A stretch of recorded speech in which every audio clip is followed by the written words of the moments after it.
आज ही Doubtnut app download करें। Doubtnut पर होगा अब आपके सभी मैथ्स, केमिस्ट्री, फिजिक्स और बायोलॉजी डाउट्स का सफाया। बस अपने क्वेश्चन की फोटो खींचो, उसे क्रॉप करो और तुरंत वीडियो सोल्यूशन पाओ। Download now. करना है, हमें ये पैराग्राफ दिया है, हमें इस पैराग्राफ को रीड करके इसमें दी हुई स्टेटमेंट्स और ऑब्जर्वेशंस के बेसिस पे हमें क्या करना है, अपने क्वेश्चंस को आंसर करना है। तो सबसे पहले हम लोग क्या करेंगे, पैराग्राफ को रीड करते हैं, देखते हैं कि इनमें क्या क्या ऑब्जर्वेशंस गिवन है।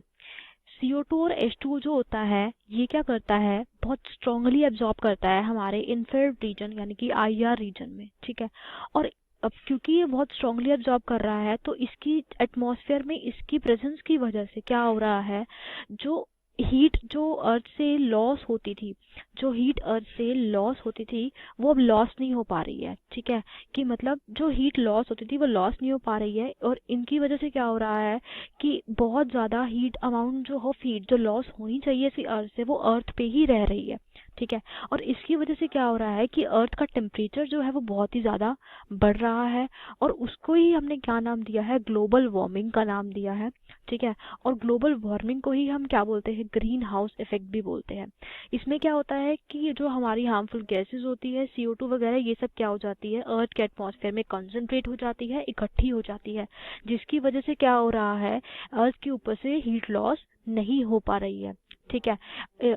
और इनके और इन CO2 के अलावा भी और भी गैसेस है, जैसे कुछ नाइट्रोजन के ऑक्साइड्स होते हैं हमारे, वो भी क्या हो रहे हैं, इकट्ठे हो रहे हैं, जो कि कार एग्जॉस्ट में से आ रहे हैं, ठीक है। जो हमारे फ्रियोन्स है जो कि एराजोल्स में से निकलते हैं वो भी इकट्ठे हो रहे हैं और रेफ्रिजरेटर से भी फ्रियोन्स हमारे जो है निकलते हैं, ठीक है। जो हमारी बैक्टीरिया होते हैं सोइल में वो क्या करते हैं, मीथेन गैस प्रोड्यूस करते हैं, वो भी क्या हो रही है, अर्थ में कंसंट्रेट हो रही है, इकट्ठी हो रही है। और जो काउस का र्यूमेन होता है वो भी क्या हो रहा है, अर्थ पे इकट्ठा हो रहा है, ठीक है। और ये जितने भी हमारे पास ऑक्साइड्स है, नाइट्रोजन के, फ्रियोन्स है, मीथेन गैस है, र्यूमेन है, ये सब क्या कर रहे हैं, ग्रीन हाउस इफेक्ट के अंदर कंट्रीब्यूट कर रहे हैं और क्या कर रहे हैं, अर्थ का टेम्परेचर को बढ़ा रहे हैं, ठीक है। अब जो कंसंट्रेशन होती है एटमॉस्फेरिक CO2 की वो क्या हो रही है, 10% बढ़ती जा रही है डे बाय डे, और ये जो है ये अभी तक 10% इंक्रीज हो चुकी है, ठीक है। इसकी वजह से क्या हो रहा है, जो मीन टेम्परेचर है अर्थ का वो क्या हो रहा है, बढ़ रहा है बाय 2.5 डिग्री सेल्सियस, ठीक है। वेरिंग फ्रॉम 2 डिग्री सेल्सियस, मतलब इक्वेटर पे क्या है 2 डिग्री सेल्सियस बढ़ रहा है और पोल्स पे 4 डिग्री सेल्सियस अर्थ का टेम्परेचर बढ़ रहा है। और इसकी वजह से क्या हो रहा है, अर्थ के ऊपर बहुत ज़्यादा ड्रामेटिक इफेक्ट्स आ रहे हैं, बहुत हार्मफुल इफेक्ट आ रहे हैं, ठीक है। तो मतलब क्या हो रहा है कि CO2 और बाकी की सारी गैसेस की वजह से, हार्मफुल गैसेस की वजह से, जो कि हीट को अर्थ से बाहर नहीं भेज पा रही है, अर्थ में के अंदर हीट जो हो रही है वो क्या हो रही है, कंसंट्रेट हो रही है। उस वजह से क्या हो रहा है, अर्थ का मीन टेम्परेचर जो है वो बाय 2.5 डिग्री सेल्सियस बढ़ रहा है और बहुत ही ज़्यादा ग्लोबल वार्मिंग हो रही है। और इसी को ही इन्होंने किसका नाम दिया है, ग्रीन हाउस इफेक्ट का नाम दिया है। तो अब हमें क्या करना है, क्वेश्चंस का आंसर देना है, इन क्वेश्चंस का आंसर देना है, ठीक है। क्वेश्चंस को सबसे पहले अगर हम देखें तो इस क्वेश्चन नंबर 22 में हमसे पूछा है कि ग्रीन हाउस इफेक्ट की वजह से इनमें से कौन कौन से प्रोसेसेस पे इफेक्ट पड़ रहा है। ए क्या कहता है कि increase in rate of evaporation of water, मतलब इवेपोरेशन का रेट जो है सीज वगैरह में से, रिवर्स वगैरह में से बहुत ही ज़्यादा बढ़ रहा है, जिसकी वजह से क्या होगा, रेन ज़्यादा आएगी और फ्लडिंग ज़्यादा होगी। अब टेम्परेचर बढ़ेगा तो क्या होगा, इवेपोरेशन का रेट भी बढ़ेगा ही, उसकी वजह से रेन भी ज़्यादा आएगी और फिर फ्लडिंग भी ज़्यादा होगी। तो मतलब अगर ऑप्शन ए की बात करें तो ऑप्शन ए जो है वो हमारा करेक्ट ऑप्शन है। ऑप्शन बी क्या कहता है कि स्टॉर्म्स वगैरह आएंगे कहाँ पे, सर्टेन पार्ट्स में, ठीक है। तो ये भी करेक्ट ऑप्शन है कि स्टॉर्म्स भी आएंगे, ठीक है। अब ऑप्शन सी कह रहा है कि सोइल की पीएच जो होगी वो क्या हो जाएगी, कम हो जाएगी, ये भी करेक्ट है। ग्रीन हाउस इफेक्ट की वजह से क्या होगा, जो सोइल की पीएच जो होगी उस पर भी इफेक्ट पड़ेगा, ठीक है। क्योंकि क्या होगा, नेचर में जो गैसेस होगी उन पे इफेक्ट पड़ेगा, तो एसिडिटी, सॉइल की जो एसिडिटी होगी या फिर जो बेसिसिटी होगी, मतलब सॉइल की जो पीएच होगी वो भी क्या हो जाएगी, डिस्टर्ब हो जाएगी, ठीक है। तो मतलब ऑप्शन सी भी क्या है, करेक्ट है। लेकिन अगर ऑप्शन डी की बात करें कि इंक्रीज पीएच जो होगी वो इंक्रीज होगी, वो गलत है, क्योंकि पीएच क्या होगी, हमारी सॉइल की वो क्या होगी, डिक्रीज होगी, जो एसिडिटी होगी हमारी बढ़ जाएगी। क्यों? इन गैसेस की वजह से, क्योंकि जो गैसेस होगी लाइक CO2 है वो वाटर के साथ रिएक्ट करके कार्बोनिक एसिड बनाती है, ठीक है। तो अगर सॉइल में ये प्रेजेंट होगा तो pH जो होगी वो क्या होगी, डिक्रीज होगी। तो जो ऑप्शन डी है वो हमारा क्या है, गलत ऑप्शन है, ठीक है। अगर हम अपने ऑप्शंस में से मैच करें तो ऑप्शन ए कहता है कि B, C, D का स्टेटमेंट करेक्ट होगा, तो ये क्या है, गलत है। ऑप्शन बी कहता है कि हमारा A, C, D option correct होगा, ये भी गलत है। ऑप्शन सी कहता है कि A, B, D option correct होगा, ये भी गलत है। ऑप्शन डी कहता है कि A, B और C ऑप्शन करेक्ट होगा, ये सही है कि हमारे रेट ऑफ इवेपोरेशन बढ़ेगा, फ्लड आएगा, उसकी वजह से स्टॉर्म आएगा और जो सॉइल की pH है वो क्या हो जाएगी, कम हो जाएगी। तो मतलब हमारा करेक्ट ऑप्शन जो होगा वो होगा ऑप्शन नंबर डी, राइट। अब हम बात करते हैं क्वेश्चन नंबर 23 की। तो क्वेश्चन नंबर 23 क्या कहता है कि इनमें से कौन सी ऐसी गैस है जो CO2 से भी ज़्यादा फास्टर रेट पे ग्रो कर रही है, और वो कौन सी ऐसी गैस है जो CO2 से भी ज़्यादा फास्टर रेट पे ग्रो कर रही है और जो रिस्पॉन्सिबल है किसके लिए, ग्रीन हाउस इफेक्ट के लिए। तो ये एक फैक्ट है, जो हमारे क्लोरोफ्लोरोकार्बन्स होते हैं वो क्या होते हैं, CO2 से भी ज़्यादा फास्टर रेट पे ग्रो कर रहे हैं और ग्रीन हाउस इफेक्ट के लिए वो रिस्पॉन्सिबल है, क्लोरोफ्लोरोकार्बन्स, ठीक है। तो जो हमारा ऑप्शन ए है वो करेक्ट है। ओजोन इतनी ज़्यादा नहीं है, N2O इतनी ज़्यादा नहीं है, CH4 ये है, लेकिन सबसे ज़्यादा अमाउंट में जो है, सबसे फास्टर रेट पे जो ग्रो कर रहा है वो है हमारे क्लोरोफ्लोरोकार्बन्स। तो जो हमारा करेक्ट ऑप्शन है वो क्या है, क्लोरोफ्लोरोकार्बन्स, यानी कि ए।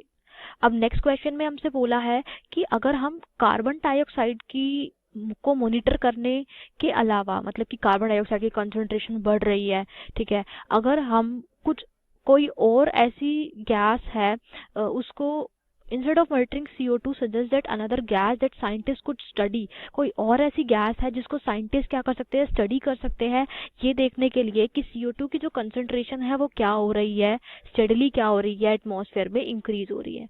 तो वो दूसरी गैस होगी हमारी, अब N2O हो गया, CH4 हो गया, O3 हो गया, N2O हो गया, नाइट्रोजन ऑक्साइड, मीथेन वगैरह हो गया, ये तो खुद ही क्या कर रहे हैं, ग्रीन हाउस इफेक्ट को क्रिएट कर रहे हैं, तो इनको तो हम लोग नहीं स्टडी कर सकते CO2 की कंसंट्रेशन के लिए। तो अब हम मेनली कर सकते हैं किसको, ऑक्सीजन को, क्योंकि क्या हो रहा है, CO2 की कंसंट्रेशन बढ़ रही है तो उसकी वजह से जो ऑक्सीजन की कंसंट्रेशन है वो बहुत ही ज़्यादा क्या हो रही है, डिक्रीज हो रही है। मतलब CO2 की कंसंट्रेशन बढ़ने के साथ साथ ऑक्सीजन की कंसंट्रेशन भी डिक्रीज हो रही है। तो अगर हम ये भी स्टडी करें कि ऑक्सीजन की कंसंट्रेशन कितनी डिक्रीज हो रही है, तो उससे भी हम पता लगा सकते हैं कि कार्बन डाइऑक्साइड की कंसंट्रेशन कितनी इंक्रीज हो रही है।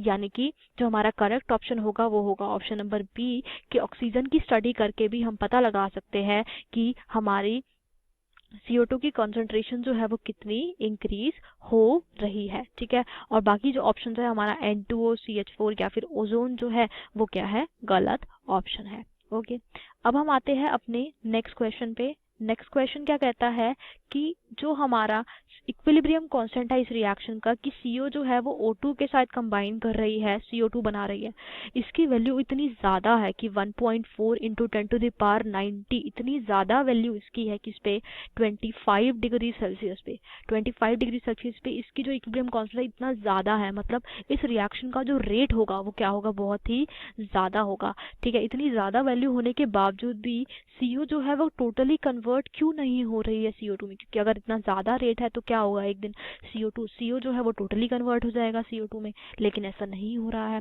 अब ऐसा क्यों नहीं हो रहा है, इसके हमें ऑप्शन दिए हैं। पहला ऑप्शन कहता है कि CO जो है वो कॉम्प्लेक्स बना लेता है हीमोग्लोबिन के साथ, ये गलत है क्योंकि इतना स्ट्रॉन्ग कॉम्प्लेक्स वो हीमोग्लोबिन के साथ नहीं बनाता, ठीक है। दूसरा ऑप्शन है कि CO जो है उसकी वाटर में सॉल्युबिलिटी कम है, नहीं, क्योंकि वाटर में सॉल्युबिलिटी तो देखनी नहीं है, वो गैशियस फॉर्म्स में ही वो ऑक्सीजन के साथ गैशियस फॉर्म में रिएक्ट कर रहा है, तो CO की लो सॉल्युबिलिटी वाटर में नहीं है, ये वाटर में है, इसका ये रीजन भी नहीं है। थर्ड कहता है कि CO जो है वो उसकी एक्टिवेशन एनर्जी, अब एक्टिवेशन एनर्जी क्या होती है, एक्टिवेशन एनर्जी जो होती है वो कुछ मिनिमम एनर्जी होती है, ये कुछ मिनिमम एनर्जी होती है जो हमें रिएक्शन के लिए चाहिए होती है, minimum energy required for the reaction. कि रिएक्टेंट को प्रोडक्ट में कन्वर्ट करने के लिए जितनी हमें मिनिमम एनर्जी चाहिए होती है उसको हम बोलते हैं एक्टिवेशन एनर्जी। अब ये जो रिएक्शन होती है CO जो होती है, इसकी एक्टिवेशन एनर्जी जो होती है वो बहुत ही क्या होती है, ज़्यादा होती है। अब ज़्यादा एक्टिवेशन एनर्जी होने की वजह से हमें बहुत ज़्यादा अमाउंट में एनर्जी चाहिए होती है इन दोनों की रिएक्शन कराने के लिए। इसीलिए जो है CO जो है वो पूरे अमाउंट में O2 के साथ रिएक्ट करके CO2 नहीं बना पाता है, और यही हमारा एक रीज़न है कि इतना ज़्यादा रेट कांस्टेंट होने के बाद भी जो ये रिएक्ट मतलब सारी की सारी CO जो है वो CO2 में कन्वर्ट नहीं हो रही है।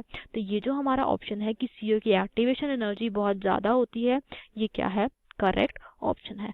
फोर्थ ऑप्शन है कि CO जो होता है वो टॉक्सिक होता है, इसीलिए ये भी क्या है, गलत ऑप्शन। क्योंकि अगर टॉक्सिक होता तो रिएक्शन तो होनी चाहिए थी, लेकिन ये क्या है, बहुत ही ये क्या है, गलत ऑप्शन है। तो जो हमारा करेक्ट ऑप्शन है वो क्या है, कि CO की जो एक्टिवेशन एनर्जी होती है वो क्या होती है, ज़्यादा होती है। ये कुछ ऐसे फैक्ट्स हैं जो कि ग्रीन हाउस इफेक्ट के बारे में है कि कौन सी ऐसी गैस है जो CO2 से ज़्यादा कंसंट्रेशन में ग्रो कर रही है, कि ये रेट कांस्टेंट इसका ज़्यादा है फिर भी रिएक्शन मतलब फिर भी पूरी कन्वर्जन नहीं हो रही है। तो हमने क्या किया है, इन स्टेटमेंट्स की बेसिस पे, ग्रीन हाउस इफेक्ट के कुछ ऑब्जर्वेशंस के बेसिस पे हमने इन क्वेश्चंस का आंसर दिया है। क्लास 6 से 12 से लेके नीट, IIT, JEE मेंस और एडवांस के लेवल तक 10 मिलियन से ज्यादा स्टूडेंट्स का भरोसा। आज ही डाउनलोड करें डाउटनेट ऐप या व्हाट्सएप कीजिए अपने डाउट्स 8400 400 400 पर।